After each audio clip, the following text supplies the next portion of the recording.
Auzubillahiminash-shaytanir-rajim. Bismillahir-rahmanir-rahim. Lecture number 4, which is about the significant figures. Significant figures का definition ये है, the accurately known digits and first doubtful digit in any Mayer value is known as significant figure. Significant का मतलब ये होता है the digits on which we can believe, on the accuracy of which we can believe, उसको हम significant figures कहते हैं. इसकी मिसाल मैं आपको दे रहा हूँ. ये रूलर है और रूलर से मैं इस लाइन, ये ब्लू लाइन का लेंथ मालूम करने जा रहा हूं. तो देखिए, अगर इस ब्लू लाइन के लेंथ को मैं मालूम करने जा रहा हूं तो मैं लिख लूंगा 1.5 सेंटीमीटर. ये 5 और 5 से थोड़ा सा आगे है तो मैं वैसे एस्टिमेट लगा लेता हूं 4321 सेंटीमीटर. ठीक है, let's suppose this is the possible measured value. ठीक है, मेजर्ड बाय यूजिंग रूलर. तो देखिए, आप इन डिजिट्स में कहां तक इसका बिलीव कर सकते हैं. तो मेरे पास चूंकि इसका लीस्ट काउंट है 0.1 सेंटीमीटर, 0.1 सेंटीमीटर, तो मैं यहां तक इसका बिलीव कर सकता हूं. मैं इन डिजिट्स पे बिलीव नहीं कर सकता क्योंकि ये इसके रेंज से बाहर, इस डिवाइस के रेंज से बाहर है. ठीक है, तो ये आपके पास जो है एक्यूरेटली नोन डिजिट है और ये आपके पास फर्स्ट डाउटफुल डिजिट है. ये आपके पास एक्यूरेटली नोन डिजिट है, ठीक है, ये वाला, और ये आपके पास फर्स्ट डाउटफुल डिजिट है. ये सेकंड डाउटफुल, ये थर्ड डाउटफुल, ये फोर्थ, ये फिफ्थ. ठीक है, मैं इन डिजिट्स पे बिलीव नहीं कर सकता. मैं इन डिजिट पे बिलीव नहीं कर सकता. ये आपके पास फर्स्ट डाउटफुल डिजिट है और ये आपके पास एक्यूरेटली नोन है. ठीक है, तो मैं लिख सकता हूं 1.5 सेंटीमीटर प्लस माइनस 0.1 सेंटीमीटर. ठीक है, तो इन दोनों को हम कहते हैं these are basically a significant figures. So first accurately known digit and first doubtful, ये सेकंड डाउटफुल, ये थर्ड. लेकिन हम फर्स्ट डाउटफुल पे बिलीव कर सकते हैं. क्यों? इस डिवाइस का range first decimal place in centimetre तक है, तो मैं यहां तक इस पे बिलीव कर सकता हूं. इससे ज्यादा डिजिट्स पे मैं बिलीव नहीं कर सकता. ठीक है, ये बात याद रखें. तो सिग्निफिकेंट फिगर्स का मतलब आपके पास ये होता है, याद रखिए, all non zero digits are significant. All non zero digits are significant. तमाम नॉन जीरो डिजिट्स आपके पास जो है वो सिग्निफिकेंट होते हैं. तो अगर आपसे कोई पूछे कि real number of significant figures वो आपके पास कितने हैं? 9. ठीक है, जीरो आपके पास जो है, जीरो, ये सिग्निफिकेंट नहीं है. इसमें शक होता है, मैं इसको सिग्निफिकेंट नहीं कह सकता. ठीक है, इसमें शक है. तो the real number of significant figures are 9. The real number of significant figures are 9. अगर मैं लिख लो 3.1234 सेंटीमीटर, इसमें कितने सिग्निफिकेंट फिगर्स है? इसमें 5 सिग्निफिकेंट फिगर्स है. अगर आप लोग देख लें, all non zero digits are significant. ठीक है, अगर मैं इस तरह लिख लो 1.203, ठीक है, तो इसमें ये जीरो भी आपके पास सिग्निफिकेंट होगा. अगर कोई जीरो किसी दो नॉन जीरो डिजिट्स के दरमियान आ जाए तो वो जीरो आपके पास सिग्निफिकेंट फिगर होता है. ठीक है, अगर इस तरह आपके पास आ जाए, ठीक है, कि zero decimal point left side, first non zero digit के लेफ्ट साइड पे जीरो और डेसिमल पॉइंट के लेफ्ट साइड पे जीरो, ये सिग्निफिकेंट नहीं होता है. इसमें आपके पास 3 सिग्निफिकेंट फिगर्स होते हैं. 3.120 जीरो में और मे नॉट बी सिग्निफिकेंट. ठीक है, तो इसके लिए हम रूल्स डिस्कस करेंगे कि कब आपके पास ये सिग्निफिकेंट होंगे जीरोस और कब आपके पास सिग्निफिकेंट नहीं होंगे. ठीक है, तो real number of significant figures वो आपके पास 9 है. 1 2 3 4 5 6 7 8 9. ठीक है, जीरो में और मे नॉट बी सिग्निफिकेंट. हाँ, अगर मैं आपसे पूछूं कि 8.12345 सेंटीमीटर, इसमें कितने सिग्निफिकेंट फिगर्स है? 6.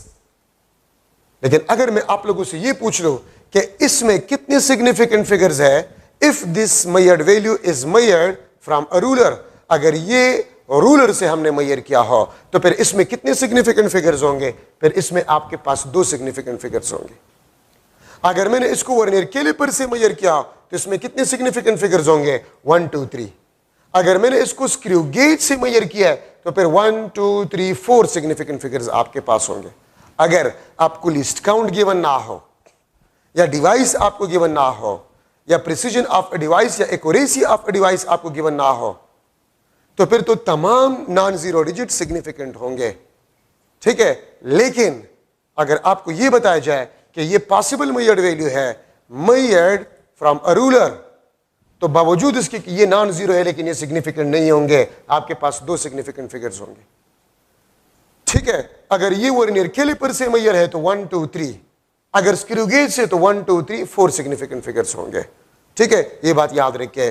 तो डिपेंड करता है कौन सा डिवाइस से मेजरमेंट आपने किया है, उसके मुताबिक से आप नंबर ऑफ सिग्निफिकेंट फिगर्स को लेते हैं, ठीक है। साइंटिफिक नोटेशन में 3.123 मल्टीप्लाई बाय 10⁴। साइंटिफिक नोटेशन में all digits are significant, ठीक है, all digits are significant except power of 10, except power of 10, power of 10 के अलावा तमाम डिजिट्स आपके पास सिग्निफिकेंट होंगे। all digits are significant except power of 10 in scientific notation, ठीक है। साइंटिफिक नोटेशन में 10 पावर के अलावा तमाम डिजिट्स सिग्निफिकेंट होंगे, ठीक है। ये आप देख सकते हैं मुख्तलिफ एग्जाम्पल्स। अगर मैं लिख लूँ 1.234 10⁻⁻⁴, ये चारों आपके पास सिग्निफिकेंट फिगर्स होंगे। लेकिन यहां पर एक चीज और हम डिस्कस कर रहे हैं, अगर मैं लिख लो 60,000 स्टूडेंट्स, अगर मैं लिख लो 60,000 स्टूडेंट्स, तो इसमें कितने नंबर ऑफ सिग्निफिकेंट फिगर्स है? तो मैं 60,000 को लिख सकता हूं 1 2 3 4 मल्टीप्लाई बाय 10⁻1 2 3 4, ठीक है। मैं इस तरह भी इसको लिख सकता हूं 6.00 10⁻4, मैं इसको इस तरह भी लिख सकता हूं 6.00 मल्टीप्लाई बाय 10⁻4, मैं इसको इस तरह भी लिख सकता हूं 6.0 मल्टीप्लाई बाय 10⁻4, मैं इसको इस तरह भी लिख सकता हूं 6 मल्टीप्लाई बाय 10⁻4। ये भी 60,000, ये भी 60,000, ये भी 60,000, ये भी 60,000, ये भी आपके पास 60,000 है। इसमें कितने नंबर ऑफ सिग्निफिकेंट फिगर्स है? इसमें 5 है, इसमें 4 है, इसमें 3 है, इसमें 2 है, इसमें 1 है। लेकिन पांचों आपके पास जो है, पांचों ये 60,000 को ही रिप्रेजेंट कर रहे हैं, ठीक है। अच्छा, अगर आप 60,000 स्टूडेंट्स को इंडिविजुअली मेजर कर रहे हैं, 1 2 3 4 5 इंडिविजुअली काउंटिंग कर रहे हैं, ठीक है। अगर आप इंडिविजुअल काउंटेड 1 by 1, अगर आप 1 by 1 मेजर कर रहे हैं, तो फिर 60,000 में ये जीरोस और 6 सारे सिग्निफिकेंट फिगर्स होंगे, ठीक है। अगर मैं काउंट करूं, counted in a group of 10, 60,000 students है, एक ग्राउंड में बैठे हुए हैं और ग्रुप्स की शक्ल में है, एक एक ग्रुप में 10-10 स्टूडेंट्स है, तो फिर 60,000 में नंबर ऑफ सिग्निफिकेंट फिगर्स आपके पास कितने होंगे? तो अगर आप ग्रुप्स की शक्ल में काउंट कर रहे हैं, एक एक ग्रुप में 10-10 स्टूडेंट्स है, तो 1 group 10 students, second group 20 students, third group 30 students, ठीक है। जो लास्ट ग्रुप होगा वो 6,000 होगा, और 6,000 में 3 जीरो और एक 6, 4 सिग्निफिकेंट फिगर, ठीक है। और यहां पर इस तरह भी मैं लिख सकता हूं 60,000 डिवाइड बाय 10, तो एक जीरो कैंसिल, 4 सिग्निफिकेंट फिगर्स बन जाएंगे, ठीक है। अगर आप 60,000 स्टूडेंट को काउंट करें, counted in a group of 100, in a group of 100, एक group 100 students, second group 200 students, third group 300 students, fourth group 400 students, ठीक है। तो अब ये देखिए, अगर आप ग्रुप्स की शक्ल में और एक एक ग्रुप में 100 स्टूडेंट्स, एक first group, second group, third, fourth group 400, तो देखिए अगर आप 60,000 को डिवाइड करें 100 पे, 2 जीरोस आपके पास कैंसिल, तो 600, ठीक है। आपके पास 3 सिग्निफिकेंट फिगर्स हो जाएंगे। अगर आप 60,000 को स्टूडेंट्स को काउंट करें in a group of 1000, in a group of 1000, ठीक है, तो 60,000 को 1000 पे डिवाइड करें, 3 जीरो कैंसिल, 2 सिग्निफिकेंट फिगर्स आपके पास रह जाएंगे। क्यों? क्योंकि अगर मैं ग्रुप्स को काउंट कर रहा हूं और एक एक ग्रुप में 1000 स्टूडेंट है, तो first group 1000 students, second group 2000, third group, fourth group 60, एक ग्रुप में 1000 तो 60 मल्टीप्लाई पे 1000, 60,000। ठीक है, तो उसमें दो सिग्निफिकेंट फिगर्स होंगे। और अगर आप काउंट करें, counted in a group of 10,000, कोई आपको यह बता दे कि 60,000 स्टूडेंट्स एक ग्राउंड में बैठे हुए हैं, ठीक है, और वो ग्रुप्स की शक्ल में है, और एक एक ग्रुप में 10,000 स्टूडेंट्स हैं, एक एक ग्रुप में 10,000 स्टूडेंट्स है, तो how many significant figures are there in 60,000 students? ठीक है, तो आपके पास 60,000 में तमाम जीरोस कैंसल, आपके पास सिर्फ एक सिग्निफिकेंट फिगर रह जाएगा। ठीक है, तो देखिए मैं आपसे पूछ सकता हूं, the number of significant figures in 60,000 students if we counted individually, तो तमाम जीरोस और 6 ये सिग्निफिकेंट आपके पास होंगे। How many number of significant figures in 60,000 students if we counted in a group of 10? तो अब 10 दो डिजिट्स है इसमें, 1 2 दो डिजिट्स है, तो गिवन नंबर में से एक डिजिट काट ले, वो सिग्निफिकेंट आपके पास नहीं होगा। 100, अगर आप ग्रुप्स ऑफ 100 ले रहे हैं, 100, तो 1 2 3 तीन डिजिट्स है, तो एक से ज्यादा दो डिजिट्स है, इसमें से दो डिजिट्स काट लिए, सिग्निफिकेंट नहीं होंगे। ठीक है, इसमें 4 है, तो 3 जीरोस इसके साथ कैंसिल करें। ठीक है, इसमें 1 2 3 4 जीरोस है, ठीक है, तो 4 जीरोस कैंसिल करें, आपके पास एक सिग्निफिकेंट फिगर आपके पास हो जाएगा। ठीक है, तो अगर फुटबॉल का मैच हो रहा है और ग्राउंड में 60,000 स्टूडेंट्स हैं, और सॉरी स्पेक्टेटर्स हैं, तमाशाई है, और हम उन तमाशाई को काउंट करें, in groups of 100, how many significant figures are there in 60,000 spectators? तो 100 में दो जीरोस है ना, दो जीरोस काट ले, वो सिग्निफिकेंट आपके पास नहीं होंगे। ठीक है, तो ये आपके पास साइंटिफिक नोटेशन में सिग्निफिकेंट फिगर्स आपके पास जो है बन गए हैं। ठीक है, ये बात आप लोग याद रखें। सिग्निफिकेंट फिगर्स हम डिस्कस कर रहे थे, मैंने आपको ये एग्जांपल दिया था कि 60,000 स्टूडेंट्स है और उसको हम काउंट कर रहे हैं। अगर हम इंडिविजुअली काउंट कर रहे हैं तो ये तमाम डिजिट्स आपके पास सिग्निफिकेंट फिगर्स होंगे। अगर हम ग्रुप के फॉर्म में काउंट कर रहे हैं और एक ग्रुप में 10 स्टूडेंट्स हो, तो वन ग्रुप, इस तरह मैंने आपको सिखाया था। ठीक है, अगर 100 तो ये, अगर 1000 तो ये, अगर 10,000 तो ये। इसमें कितने सिग्निफिकेंट फिगर्स है? 5, इसमें 4, इसमें 3, इसमें 2, इसमें 1। लेकिन ये तमाम आपको 60,000 को ही रिप्रेजेंट कर रहे हैं। ठीक है, ये भी 60,000 है, ये भी 60,000 है, ये भी 60,000 है, ये भी 60,000 है, ये भी 60,000 है। ठीक है, लेकिन इसमें सिग्निफिकेंट फिगर्स 5, इसमें 4, इसमें 3, इसमें 2, इसमें 1 सिग्निफिकेंट फिगर्स आपके पास है। अब अगर मैं आपसे पूछूं कि इसमें कौन सा ज्यादा एक्यूरेट है, तो this one is more accurate, significant figures इसमें ज्यादा है। ठीक है, अगर हम इंडिविजुअली काउंट कर रहे हैं और एक स्टूडेंट भी कम हो, हमें पता चल जाएगा, हमें पता चल जाएगा। ठीक है, सो ये सबसे ज्यादा एक्यूरेट है, दिस इज मोर एक्यूरेट। और यहां से मैं लिख सकता हूं, कि सिग्निफिकेंट फिगर्स, द एक्यूरेसी आपके पास जो है, accuracy is directly proportional to the number of significant figures. Accuracy is directly proportional to the number of significant figures. इसमें 5 number of significant figures है, इसमें 4, इसमें 3, इसमें 2, इसमें 1। ठीक है, but this is more accurate, ये आपके पास सबसे accurate है।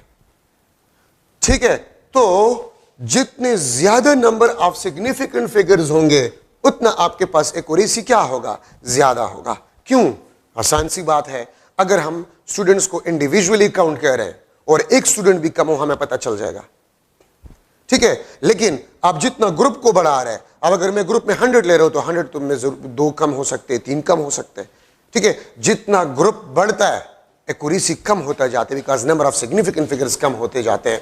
ठीक है, तो accuracy is directly proportional to the number of significant figures. अब इसमें 5, इसमें 4, इसमें 3, इसमें 2, इसमें 1, this is more accurate, this is less accurate. अगर ग्रुप्स में 10,000 स्टूडेंट्स हो, एक ग्रुप 10,000, दूसरा ग्रुप 20,000, तीसरा ग्रुप 30,000।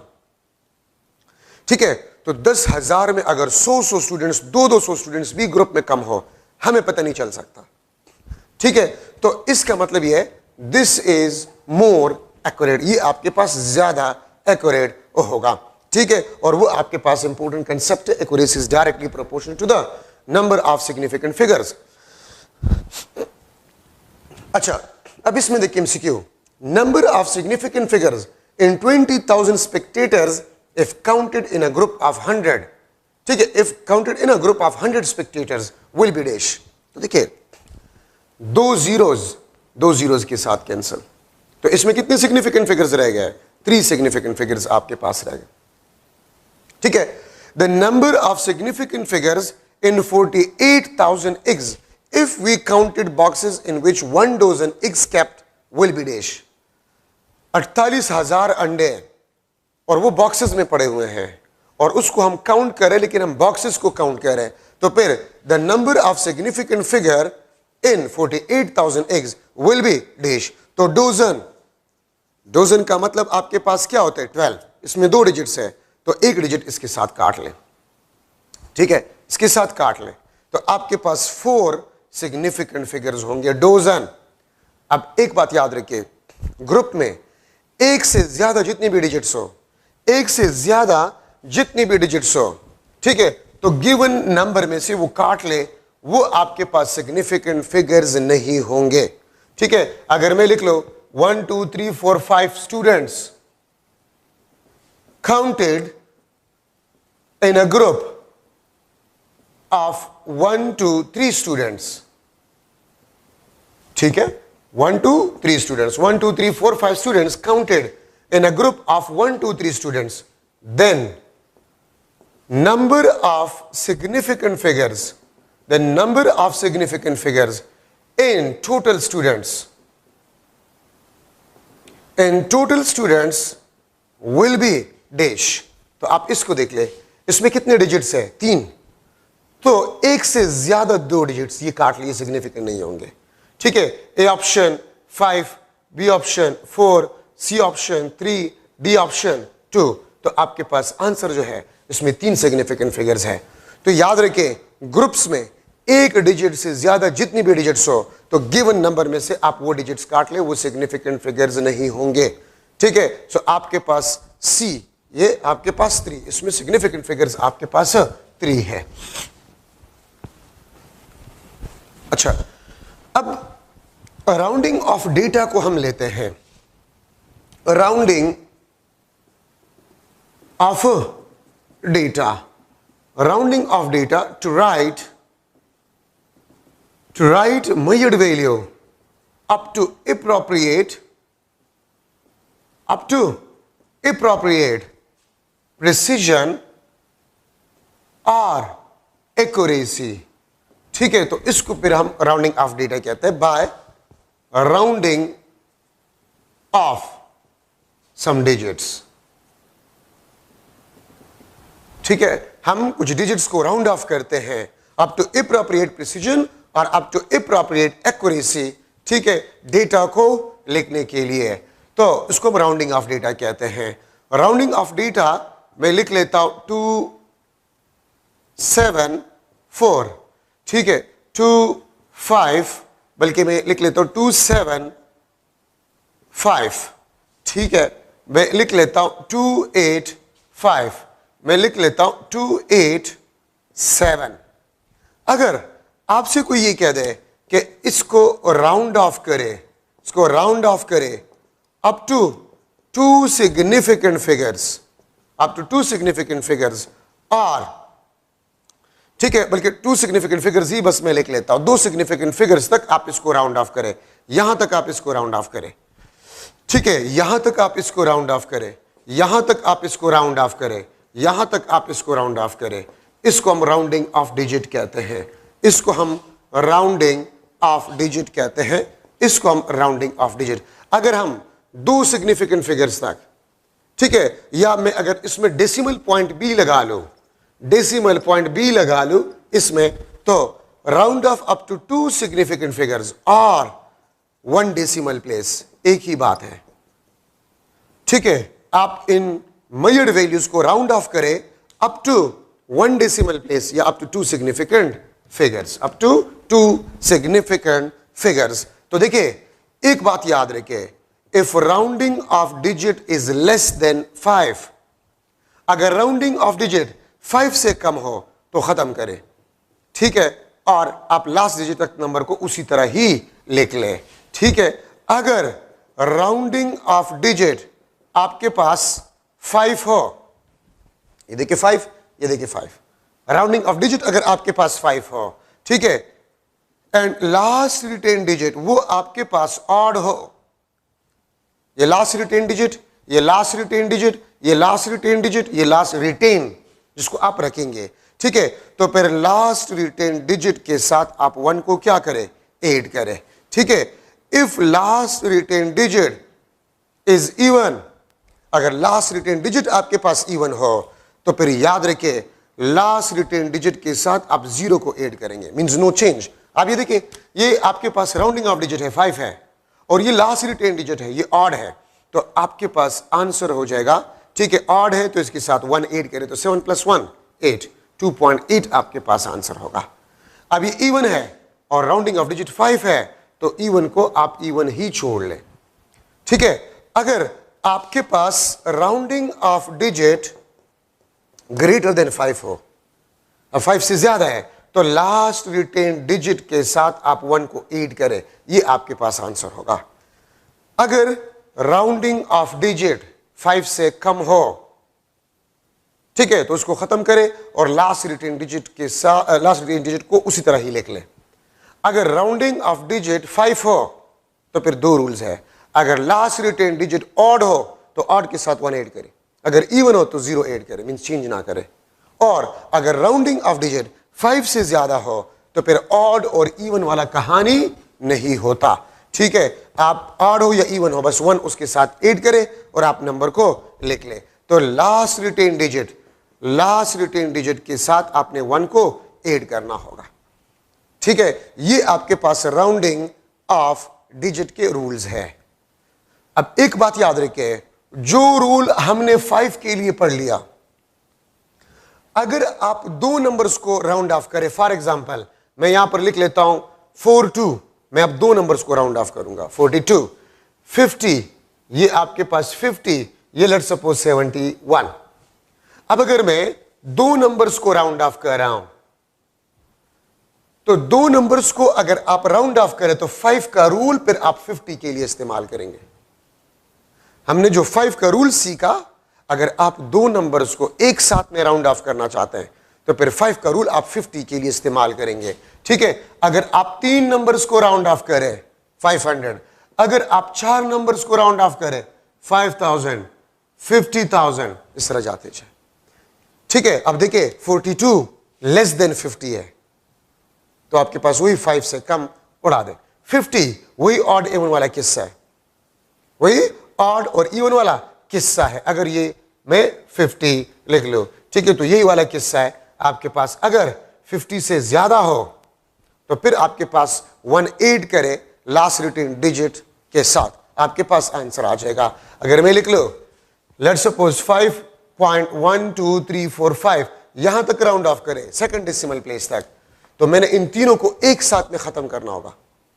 तो 3 नंबर्स में हम 500 का रूल इस्तेमाल करते हैं, 5, 50, 500, 5000, 50,000, तो ये 500 से कम है, खत्म करें, आपके पास 5.12 आंसर होगा, ठीक है। अगर आपके पास इस किस्म का नंबर आ जाए 1 2 3 4 5, ठीक है, और यहां तक आपने इसको राउंड ऑफ करना है, ठीक है, तो आप 3 4 5 वही 500 से कम है तो आप इसको first of all scientific notation में कन्वर्ट करें, 1 2 3 4, ठीक है, 1 2 3 4, 10 to the power 4 आपके पास बन जाएगा। तो 345 राउंड ऑफ करना है, 1.2 multiply by 10 to the power 4, ये आपके पास आंसर होगा। मैं इस तरह भी इसको लिख सकता हूं 1.200, इस तरह भी मैं इसको लिख सकता हूं, ठीक है, या इसको मैं जो है ये इसमें जीरोस फिर आपके पास सिग्निफिकेंट नहीं होंगे, ठीक है। तो अगर आप एक से ज्यादा डिजिट्स को राउंड ऑफ कर रहे हैं, ठीक है, तो 5 का रूल 50 के लिए, ठीक है, और 500 फिर 5000 फिर 50,000 इस तरह जाते जाए, ठीक है, तो इसके लिए फिर आप रूल को इस्तेमाल करेंगे। अब अगर मैं लिख लूं कि round off 1 3 5 6 7 2, round off 1 3 5 6 7 2 up to one significant figure, up to one significant figure. अगर मैं ये एक एग्जांपल आपको दूं, ठीक है, तो वन सिग्निफिकेंट फिगर तक आप इसको अगर राउंड आउट करें तो 1.35672 मल्टीप्लाई बाय 10 सुपर 1 2 3 4 5, ये 5, ठीक है। आपने वन सिग्निफिकेंट फिगर तक छोड़ना है तो आपने इन डिजिट्स को खत्म करना होगा। तो आप स्टार्टिंग नंबर को देखें, स्टार्टिंग नंबर को 3 5 से कम है तो ये सारे डिजिट्स बस आप कहते 5 से कम, तो 1.1 2 3 4 5 मल्टीप्लाई बाय 10 टू पावर 5, इसमें ये जीरोस आपके पास सिग्निफिकेंट नहीं होंगे, ठीक है। तो मैं इस तरह भी इसको लिख सकता हूं, ये सिग्निफिकेंट नहीं है, इसमें एक सिग्निफिकेंट फिगर आपके पास रहेगी। मैं इसको इस तरह भी लिख सकता हूं 1 मल्टीप्लाई बाय 10 टू पावर 5, मैं इस तरह भी इसको लिख सकता हूं, ठीक है। मैं इसको इस तरह भी लिख सकता हूं, ठीक है, 1 2 3 4 5 1 2 3 4 5, मैं इस तरह भी इसको लिख सकता हूं। इसमें ये जीरोस आपके पास फिर सिग्निफिकेंट नहीं होंगे। इस तरह मैं लिख सकता हूं, इस तरह मैं लिख सकता हूं, इस तरह मैं लिख सकता हूं। एक नंबर है, इसको राउंड ऑफ करें up to one significant figure, ठीक है, तो आप इसको उड़ा देंगे 3 5 6 7 2, 3 स्टार्टिंग नंबर को देखिए 5 से लेस है तो सबको आप 5 से लेस कंसिडर करें और आप इसको इस तरह लिख लें, तो ये आंसर या ये आपके पास आंसर होगा। तो मैं अगर आप लोगों से पूछ लो MCQ, the number of significant figures in 1000 apples will be dash। अगर मैं आपसे पूछूं, ठीक है, apples will be dash, A option 1, B option आपके पास जो है 4, सी ऑप्शन 2, डी ऑप्शन आपके पास इनफाइनाइट, ठीक है। अब देखिए, the number of significant figures in 1000 apples will be dash, इसमें ये जीरो सिग्निफिकेंट नहीं होंगे। अगर आपको कोई कंडीशन गिवन नहीं है तो आपके पास एक सिग्निफिकेंट फिगर होगा, ठीक है। और अगर मैं इसके साथ लिख लो the number of significant figures in 1000 apples will be dash if counted individually, if counted individually, अगर हम इंडिविजुअली काउंट कर रहे हैं 1 एप्पल 2 3 4, ठीक है, तो फिर आपके पास कितने आंसर, फिर आपके पास आंसर होगा 1 2 3 4, फिर 4 आपके पास सिग्निफिकेंट फिगर इसमें होंगे, क्योंकि अगर आप इंडिविजुअली काउंट करें तो all digits will be significant. अगर आपको कोई कंडीशन गिवन ना हो तो फिर जीरोस को आपने सिग्निफिकेंट नहीं लेना होगा, ठीक है, जीरो को आपने सिग्निफिकेंट नहीं लेना होगा, ठीक है। ये सेकंड आपके पास question. Third, if counted in group of 10 apples, ठीक है, तो फिर आपके पास आंसर जो है फिर 3 आपके पास आंसर होगा। तो याद रखिए, अगर कोई डिजिट आपको गिवन हो विद जीरोस तो फिर वो जीरो आपके पास सिग्निफिकेंट नहीं होंगे अगर कंडीशन गिवन ना हो। 60,000 स्टूडेंट्स है, how many number of significant figures are there in 60,000 students, जो कि मैं एग्जांपल में कर चुका हूं। 60,000 स्टूडेंट स्टार्ट में कितने सिग्निफिकेंट फिगर है 60,000 स्टूडेंट्स में, तो एक। कितने सिग्निफिकेंट फिगर है 60,000 स्टूडेंट्स में इफ काउंटेड इंडिविजुअली, सब सिग्निफिकेंट फिगर है 5, ठीक है। अगर मैं how many number of significant figures in 60,000 students if we counted in a group of 10, तो फिर 4, ठीक है, इस तरह जाते जाए। तो क्वेश्चन पे डिपेंड करता है। और एक बात ये याद रखिए कि एग्जैक्ट नंबर आपके पास जो होता है, exact number has a infinite significant figures.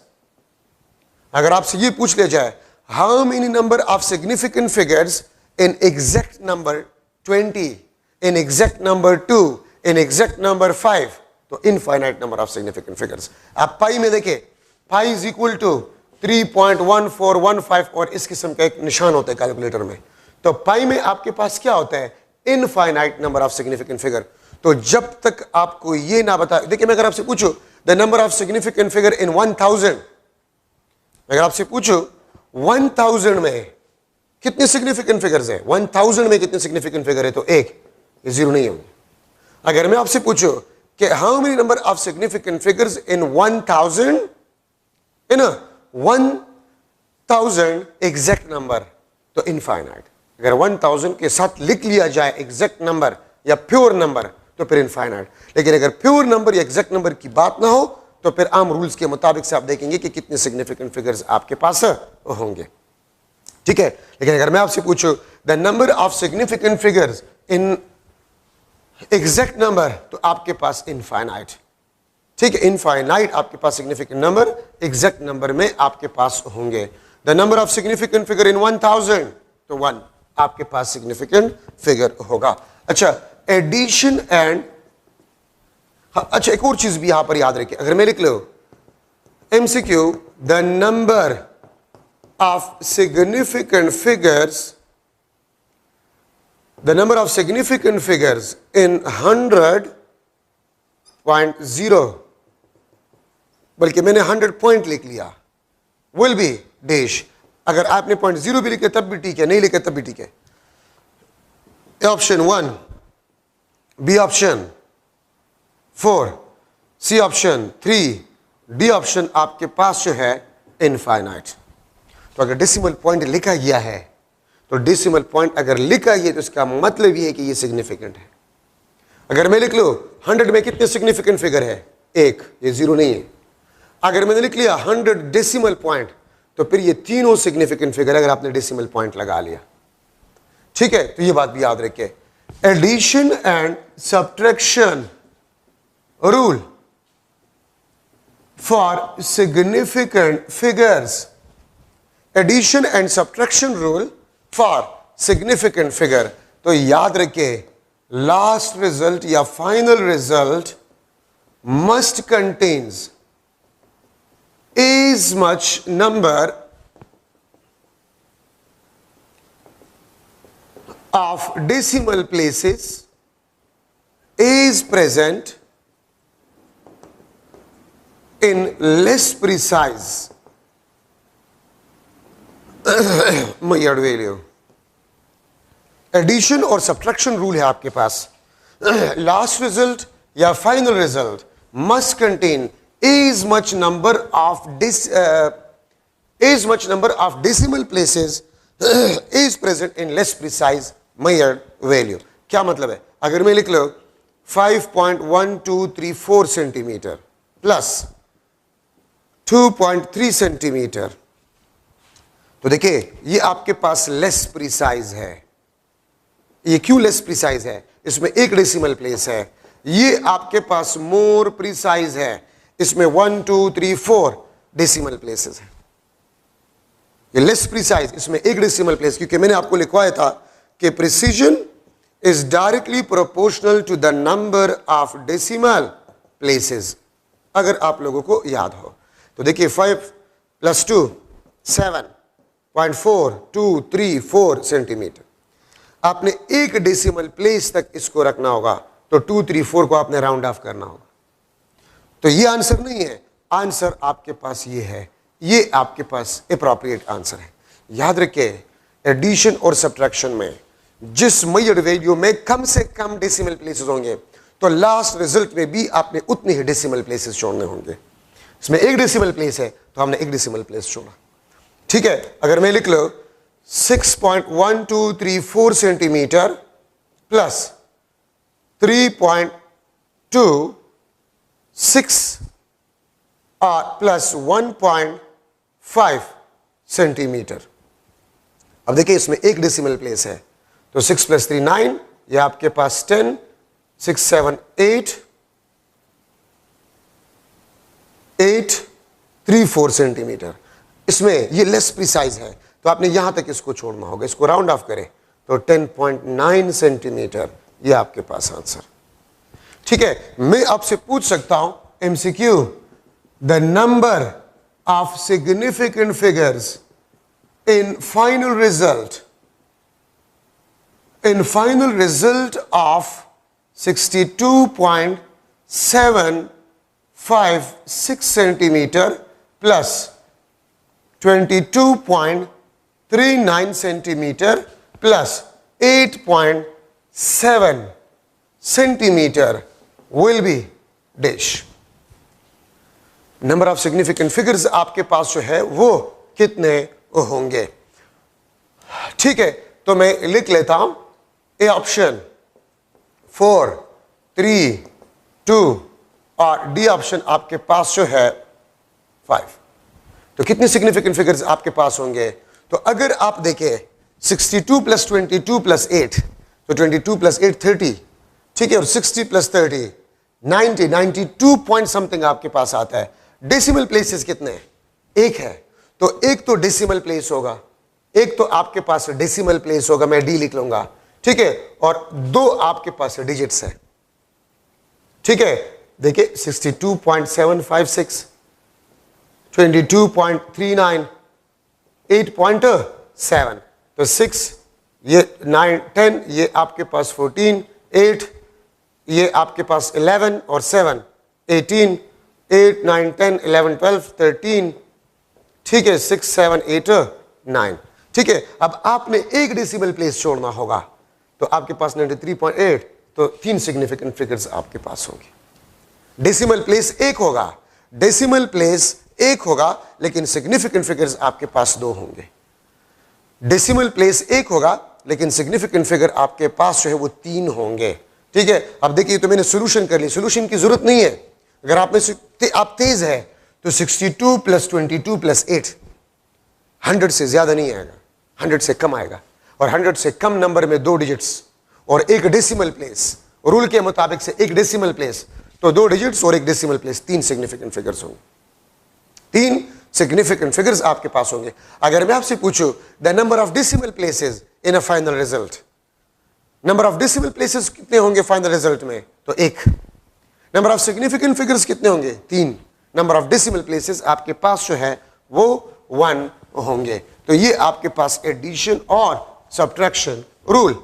अगर मैं आपसे एक क्वेश्चन ये करूं कि आपके पास है let's suppose 94.672 centimetre plus 56.9 centimetre, तो मैं अगर आपसे पूछूं फाइनल रिजल्ट में कितने सिग्निफिकेंट फिगर्स होंगे, तो आप में से अगर कोई तेज है 94 प्लस 56 100 प्लस आपके पास नंबर आएगा, और एक डेसिमल प्लेस भी होगा, एक डेसिमल प्लेस भी होगा, तो 1 2 3 4, तो 4 सिग्निफिकेंट फिगर्स होंगे फाइनल रिजल्ट में।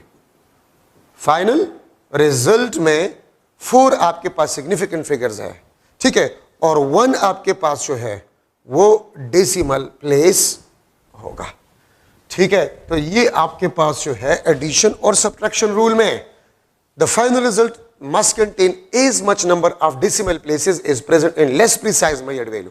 इसमें एक डेसिमल प्लेस है तो आपने एक डेसिमल प्लेस को छोड़ना होगा। Multiplication and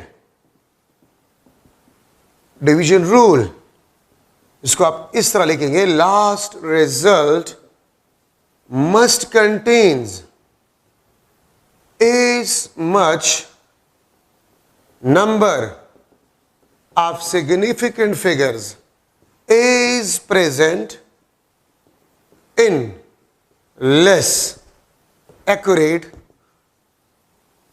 measured value।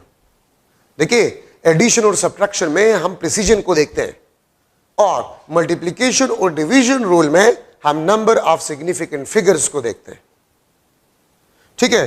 तो last result contain as much number of significant figures is present in less accurate measured value, ठीक है। तो ये आपके पास अब देख सकते हैं लेस एक्यूरेट, और आपको पता है एक्यूरेसी आपके पास जो है directly proportional to the number of significant figures. Accuracy is directly proportional to the number of significant figures, ठीक है। तो देखिए, अगर मैं लिख लूं आपके पास है let's suppose 222.2 centimetre multiply by 1 centimetre, ये आप देखिए ये मोर एक्यूरेट है, इसमें ये मोर एक्यूरेट है क्योंकि इसमें 1 2 3 4 सिग्निफिकेंट फिगर है। ये आपके पास लेस एक्यूरेट है, इसमें 1 सिग्निफिकेंट फिगर है आपके पास, ठीक है। तो आपके पास रिजल्ट जो होगा 22.22 सेंटीमीटर स्क्वायर, लेकिन रूल के मुताबिक से ये प्रॉपर आंसर नहीं है। ठीक है, इसमें एक सिग्निफिकेंट फिगर है, तो आपने इसको भी एक सिग्निफिकेंट फिगर में कन्वर्ट करना होगा। 2.222 मल्टीप्लाई बाय 10⁻² सेंटीमीटर स्क्वायर। ठीक है, और इसको आपने यहां तक राउंड ऑफ करने, एक सिग्निफिकेंट फिगर आपने छोड़ना होगा। 222,500 से कम है, खत्म करें। ये आपके पास प्रॉपर आंसर। इसको मैं इस तरह भी लिख सकता हूं। ठीक है, 2.000 मल्टीप्लाई बाय 10⁻² सेंटीमीटर स्क्वायर, इसमें ये जीरो सिग्निफिकेंट नहीं है, एक है। ठीक है, इसको मैं इस तरह भी लिख सकता हूं 200 सेंटीमीटर स्क्वायर, इसमें ये जीरो सिग्निफिकेंट नहीं है, इसको मैं इस तरह भी लिख सकता हूं। ये भी ठीक है, ये भी ठीक है और ये भी ठीक है। ठीक है, तो याद रखें मल्टीप्लिकेशन और डिवीजन में आपने सिग्निफिकेंट फिगर के मुताबिक से आंसर को लिखना होगा। अगर मैं लिख लूं the number of significant figures, number of significant figures in final result of 5.67 centimeter multiply by 22.8 centimeter multiply by 8 centimeter will be dash. The number of significant figure in final result of this product. इसमें कितने significant figures है? 3। इसमें भी 3। इसमें कितने हैं? 1। ठीक है, तो मैं अगर ऑप्शन लिख लो 3, 6, 1 और डी आपके पास इनफाइनाइट, तो देखिए आंसर आपके पास क्या है? 1 सिग्निफिकेंट फिगर। ये सबसे लेस एक्यूरेट है। सोल्यूशन की जरूरत नहीं कि आप कैलकुलेटर, यार मेरे साथ तो कैलकुलेटर नहीं है, मैं इसको किस तरह करूंगा, तो सॉल्व करने की जरूरत ही नहीं है। रूल के मुताबिक से last result must contain as much number of significant figure is present in a less accurate, तो ये less accurate है, एक significant figure आपके पास, एक significant figure final result में होगा। ठीक है, तो ये आपके पास multiplication and division rule है। मैं इस तरह भी लिख सकता हूं कि let's suppose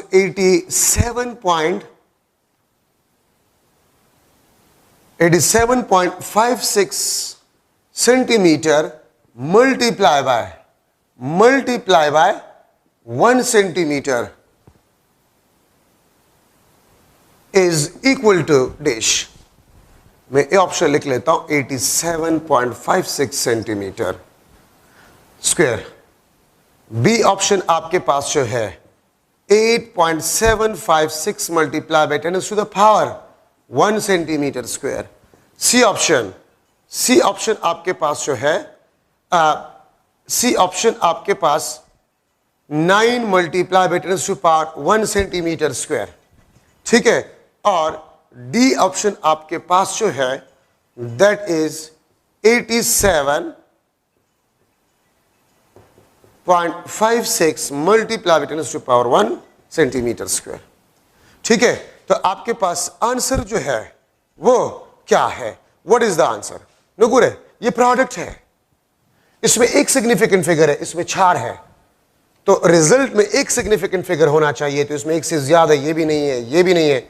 ठीक है, ये आपके पास ये भी नहीं है, तो इसमें आपके पास आंसर, प्रॉपर आंसर ये 9 मल्टीप्लाई बाय 10⁻1। ठीक है, इसमें एक significant figure, this is the answer. किस तरह? 87.56 सेंटीमीटर स्क्वायर, डेसिमल पॉइंट यहां पर शिफ्ट करें, 8.756 मल्टीप्लाई बाय 10⁻1 सेंटीमीटर स्क्वायर। ठीक है, और इसको आप राउंड ऑफ करें यहां तक, तो इसको आप खत्म करें 9 मल्टीप्लाई बाय 10⁻1 सेंटीमीटर। इस तरह भी लिखा जा सकता है 90 सेंटीमीटर स्क्वायर, इस तरह भी लिखा जा सकता है। ठीक है, और 9.123 मल्टीप्लाई बाय 10⁻1 सेंटीमीटर स्क्वायर, इस तरह भी लिखा जा सकता है। तो मल्टीप्लिकेशन और डिवीजन रूल में last result must contain as much number of significant figures is present in a less accurate measured value. ठीक है, तो आपके पास प्रॉपर आंसर जो है वो सी ऑप्शन आपके पास है। ठीक है, तो ये आपके पास जो है सिग्निफिकेंट फिगर्स में इंपॉर्टेंट डिस्कशन आपके पास। अब last topic of this chapter, dimension. Dimension mass का कैपिटल एम, लेंथ का कैपिटल एल, टाइम का कैपिटल टी, करंट का कैपिटल ए, ठीक है, टेम्परेचर का कैपिटल के, इंटेंसिटी का सी डी, कैंडेला यूनिट और dimension mole, amount of substance का, ठीक है। डायमेंशन ये आपको नेचर ऑफ फिजिकल क्वांटिटी के बारे में बताता है, ठीक है। और अगर आप पॉजिटिव या नेगेटिव पावर रेज करें तो इसको अगर आप ब्रैकेट में बंद करें या ना करें, इसको हम डायमेंशन कहते हैं। तो हम क्या कहते हैं? डायमेंशन कहते हैं। आप देखिए, आपको जो आसान फार्मूला आ रहा है, अगर आपको यूनिट याद हो, बेसिक यूनिट, तो उससे आप डायमेंशन के बारे में बता सकते हैं। अब देखिए, अगर मैं लूँ स्पीड, तो इसका dimension L T minus one या एम की पावर 0, एल की पावर प्लस 1, टी की पावर माइनस 1। अगर मैं एक्सेलरेशन लूँ तो linear acceleration L T minus 2 या एम की पावर 0, एल की पावर प्लस 1, टी की पावर माइनस 2। अगर मैं फोर्स लूँ तो एम एल टी की पावर माइनस 2। फोर्स, जो भी फोर्स होगा उसका डायमेंशन एम की पावर प्लस 1, एल की पावर प्लस 1, टी की पावर माइनस 2। अगर फोर्स अप्लाइड फोर्स हो, कूलम्बिक फोर्स हो, ग्रेविटेशनल फोर्स हो, इंपल्सिव फोर्स हो, तो फोर्स का डायमेंशन ये होगा m plus 1, l plus 1, t minus 2, सिवाय इलेक्ट्रोमोटिव फोर्स। EMF, ये आपके पास पोटेंशियल होता है। EMF याद रखिए, ये आपके पास पोटेंशियल होता है। EMF मीन्स पोटेंशियल, और पोटेंशियल आपके पास जो होता है work done per unit charge, ठीक है। और इसका डायमेंशन आ जाएगा एम एल स्क्वेयर टी की पावर माइनस 3, ए की power minus 1। This is the dimension of electromotive force which is a potential basically, ठीक है। तो फोर्स, जो भी फोर्स होगा उसका डायमेंशन आपके पास ये होगा, वर्क, टॉर्क, एनर्जी। इसका डायमेंशन आपके पास एम एल स्क्वेयर टी की पावर माइनस 2, ठीक है। तो एनर्जी, जो भी एनर्जी होगा, जिस इक्वेशन से भी आप एनर्जी का डायमेंशन मालूम करें, ठीक है, टॉर्क का, वर्क का, तो उसका डायमेंशन आपके पास ये होगा एम की पावर प्लस 1, एल की पावर प्लस 2 और टी की power minus 2, M L square T की पावर माइनस 2। वर्क, टॉर्क और एनर्जी का कभी कभी इस किस्म के क्वेश्चन आता है, which pair of physical quantity है सेम डायमेंशन। तो फिर आपने देखना होगा कि किस किस पेयर के डायमेंशन सेम है, ठीक है। कभी कभी इस किस्म के क्वेश्चन आते हैं, ठीक है, इस किस्म के क्वेश्चन आते हैं, the ratio of dimension of Coulombic force to the impulsive force will be dash. The ratio of dimension of coulombic force to the impulsive force will be dash. A option AT ratio 1, B option 1:1, C option A ratio T, D option आपके पास जो है A L ratio T। तो देखिए, force, Coulombic force हो या impulsive force हो, F divide by F, dimension cancel, 1:1 आपके पास आंसर आ जाए। कभी कभी इस किस्म के क्वेश्चंस आते हैं, विच पेयर ऑफ फिजिकल क्वांटिटीज है सेम डायमेंशन।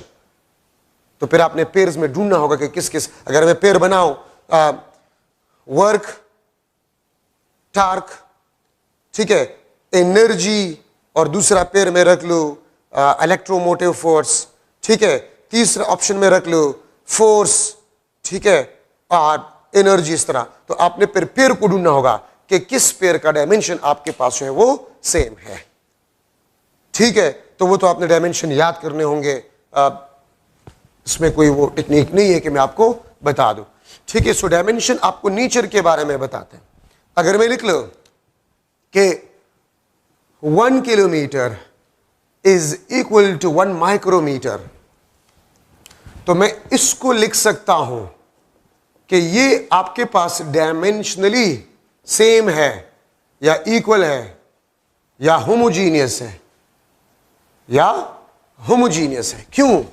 ये भी लेंथ है, ये भी लेंथ है, ठीक है। But numerically they are not equal. Numerically आपके पास ये इक्वल नहीं है, लेकिन डायमेंशनली आपके पास जो है ये इक्वल है, डायमेंशनली आपके पास ये इक्वल है। तो डायमेंशन में हम ये नहीं देखते हैं, अगर मैं एक एटम का रेडियस मालूम कर रहा हूं, ठीक है, मैं अगर अर्थ का डायमीटर मालूम कर रहा हूं, मैं सन और अर्थ के दरमियान डिस्टेंस मालूम कर रहा हूं, तो है डिस्टेंस। हम मैग्नीट्यूड को नहीं देखते, हम सिर्फ नेचर को देखते हैं डायमेंशन में, हम मैग्नीट्यूड को नहीं देखते। तो याद रखिए ये डायमेंशनली सेम है, इक्वल है या होमोजीनियस है, लेकिन न्यूमेरिकली आपके पास ये इक्वल नहीं है, ठीक है। तो हम dimensionally length, radius of atom भी लेंथ है, ठीक है, यहां से कराची तक डिस्टेंस भी लेंथ है, अर्थ और सन के दरमियान डिस्टेंस ये भी लेंथ है। तो नेचर अगर लेंथ है तो लेंथ का मैग्नीट्यूड जो भी है they are dimensionally homogeneous are same, ठीक है। अब यहां पर मैं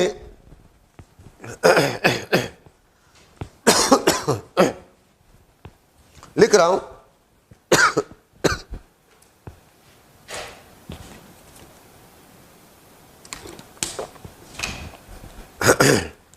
अच्छा, अब यहां पर एक चीज है homogeneity principle. Homogeneity principle, homogeneity principle आपको यह बताता है कि वी कैन एड और subtract same physical quantities. We can add और सब्ट्रैक्ट सेम फिजिकल क्वांटिटीज। हम डिफरेंट फिजिकल क्वांटिटीज को एड या सब्ट्रैक्ट नहीं कर सकते। मास को आप मास के साथ एड कर सकते हैं। आप देखें ना, अगर मैं लिख लो कि 5 सेकेंड प्लस 12 किलोग्राम, ये हमेशा आपके पास 5 सेकेंड प्लस 12 किलोग्राम ही होगा, हम इसको एड नहीं कर सकते। ये हमेशा आपके पास 5 सेकेंड प्लस 12 किलोग्राम ही होगा, ठीक है। तो वी कैन एड और सब्ट्रैक्ट सेम फिजिकल क्वांटिटीज। और physical equation will be dimensionally homogeneous if has same dimension of both hand side।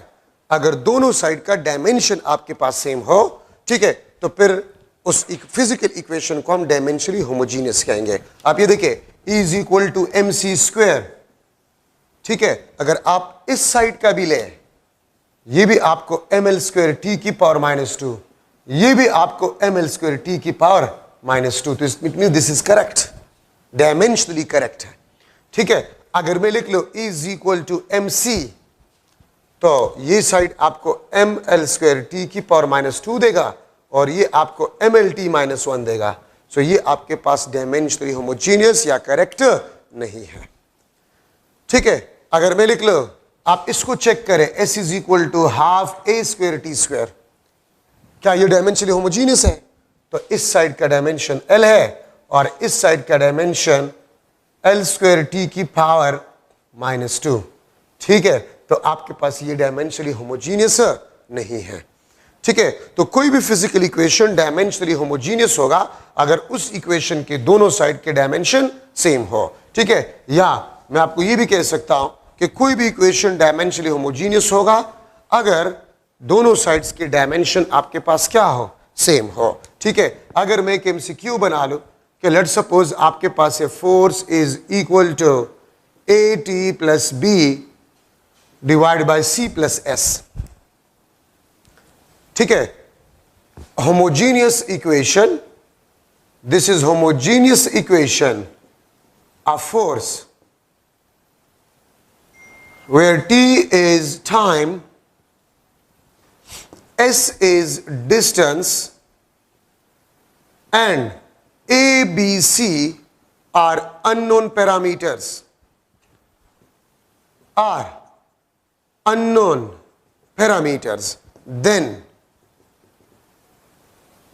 dimension of S is equal to dash। S का dimension आपके पास क्या होगा, ठीक है, dimension of S is equal to dash. अब अगर आप इस इक्वेशन को देखें तो आप में से मैक्सिमम स्टूडेंट्स इसको छोड़ जाएंगे कि यार ये तो आउट ऑफ कोर्स आया है। आउट ऑफ कोर्स नहीं है, आपने होमोजेनिटी प्रिंसिपल में पढ़ा है कि वी कैन एड और subtract same physical quantities.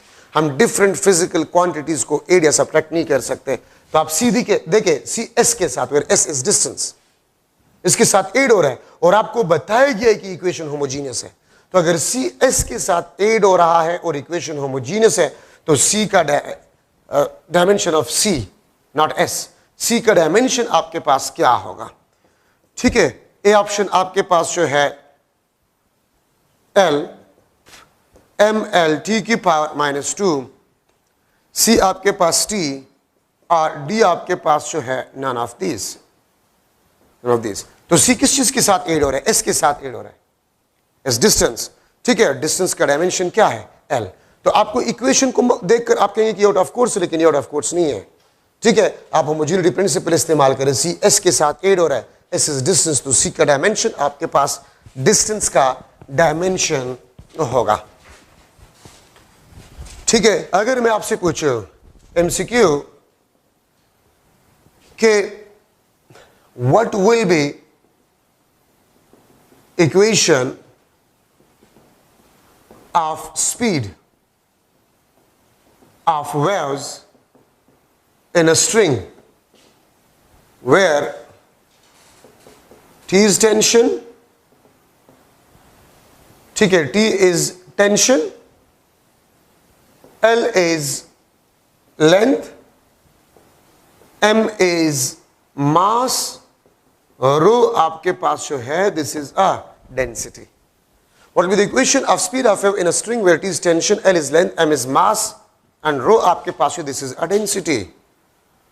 TL m की पावर -1 की पावर 1 divided by 2.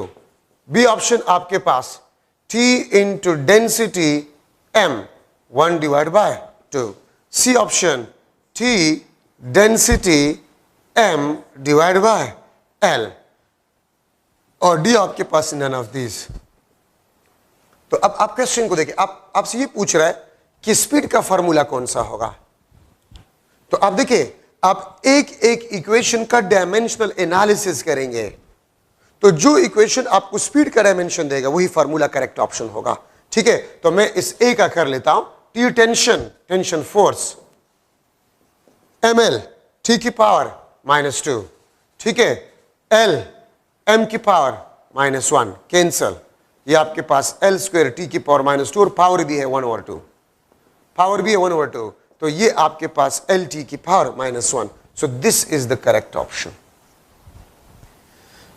आप डायमेंशनल एनालिसिस करेंगे तो जो ऑप्शन आपको स्पीड का डायमेंशन देगा वही आंसर होगा। लेकिन मैं आपको बता रहा हूं सोल्यूशन वाले क्वेश्चन आपने लास्ट में करने होंगे।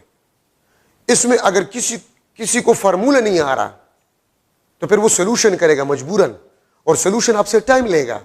और मैंने आपको बताया था कि सोल्यूशन वाले क्वेश्चंस जब आपको टेस्ट मिल जाए तो पहले 1 घंटा या 15 मिनट 1 घंटा उसमें आपने सोल्यूशन वाले क्वेश्चंस नहीं करने हैं। अब देखिए, अगर कोई तेज है तो स्पीड ऑफ स्ट्रिंग वेव अगर आपको याद हो तो हमने पढ़ा है ना, ठीक है, चैप्टर नंबर 8 में TLM। तो अगर किसी के जहन में इक्वेशन आया तो डायरेक्टली वो लिख ले कि ए ऑप्शन है। अगर कोई तेज है, ये इक्वेशन आपने 8 चैप्टर में पढ़ा है, the speed of a string waves.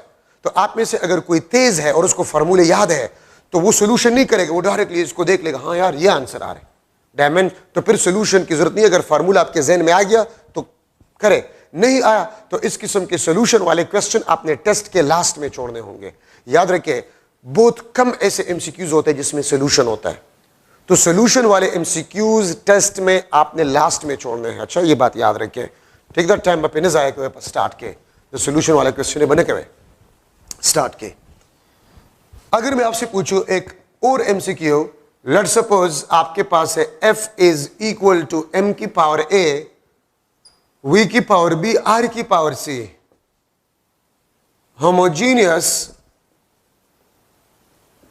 Equation of force. ठीक है, homogeneous equation of force where m is mass, v is speed, r is the radius, then values of a, b and c will be dash। ये out of course नहीं है, आपने पढ़ा है इस chapter में होमोजेनिटी प्रिंसिपल में, the derivation of possible formula, derivation of possible फार्मूले से मैंने एमसीक्यू बना लिया है, आपके बुक में आउट ऑफ कोर्स नहीं है।